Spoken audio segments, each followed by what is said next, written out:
Bonjour les amis, voici une nouvelle réflexion sur la lecture de la messe. Nous sommes le 22 janvier 2023. Je voudrais baser ma réflexion sur l'évangile de Saint Matthieu. Alors, vous savez que dans la vie spirituelle, pour discerner la volonté de Dieu, nous avons plusieurs outils, disons. On lit la parole de Dieu. Donc la prière personnelle, la prière liturgique, obéissance à l'Église, et puis aussi les événements de la vie. Donc pour savoir quel est le plan de Dieu pour moi, Dieu va me parler à travers la prière, à travers la liturgie, à travers la prière personnelle, à travers la parole de Dieu, et puis aussi à travers les événements de la vie. Cela, nous voyons clairement dans la vie de Jésus. Et cet évangile nous montre comment Jésus a capté le moment où il fallait qu'il commence son ministère public. En fait, l'événement qui lui a donné le feu vert, c'était l'arrestation de Jean le Baptiste. Une fois que Jean le Baptiste a été arrêté, ce grand prophète qui a attiré des foules dans le désert pour se faire baptiser dans le Jourdain, son arrestation était comme le signe ou l'événement déclencheur qui a dit à Jésus, c'est le moment, maintenant le moment d'agir. C'est le kairos, c'est le moment favorable.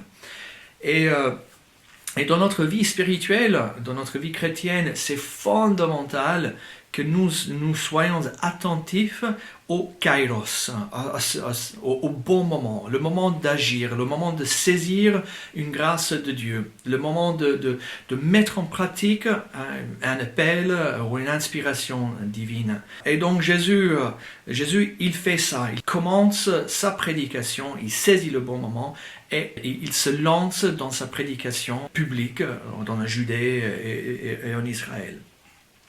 Et Jésus, il commence sa prédication par une phrase qui résume, disons, tout son message.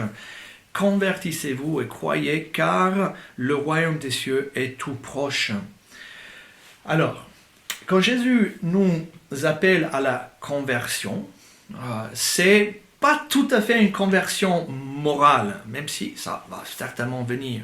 Je veux dire par ça, ce n'est pas cesser de faire le mal et choisir le bien. C'est ça, mais c'est un peu plus nuancé, c'est un peu plus profond.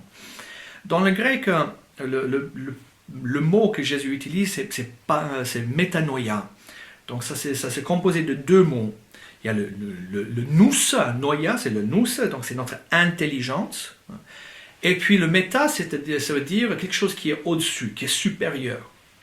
Et donc Jésus, en nous demandant la conversion, nous appelant la conversion, il nous appelle à une mentalité supérieure, un nouveau regard sur la vie, sur Dieu. Et donc il nous invite à avoir une intelligence supérieure. Parce que le contraire de métanoïa, c'est paranoïa. Et donc, nous avons même ça dans notre langue française, que paranoïa, c'est le manque de foi, c'est se croire menacé de tous et par tous. Et donc Jésus il nous appelle à la confiance, à faire un nouveau regard, et donc à la foi. Et donc, qui a une nouvelle mentalité et s'ouvre à la foi, et donc il entre dans le royaume de Dieu. Il permet Dieu d'être roi dans sa vie. Ça, c'est la seigneurie de Dieu. Le royaume des cieux veut dire que Dieu est roi, que Dieu est souverain. Et Dieu est souverain dans ta vie quand tu le laisses agir, mais avec une mentalité qui est supérieure à nos coutumes, à nos catégories humaines, à nos habitudes, à notre religiosité commune. Jésus nous appelle à quelque chose de supérieur. Et de ce nouveau regard, ce regard de foi, nous permet d'entrer dans la seigneurie de Dieu et faire l'expérience de sa royauté dans notre vie. Que Dieu nous donne cette grâce pour bien saisir les kairos et aussi d'avoir un regard qui nous permet d'entrer dans son projet. Que Dieu vous bénisse.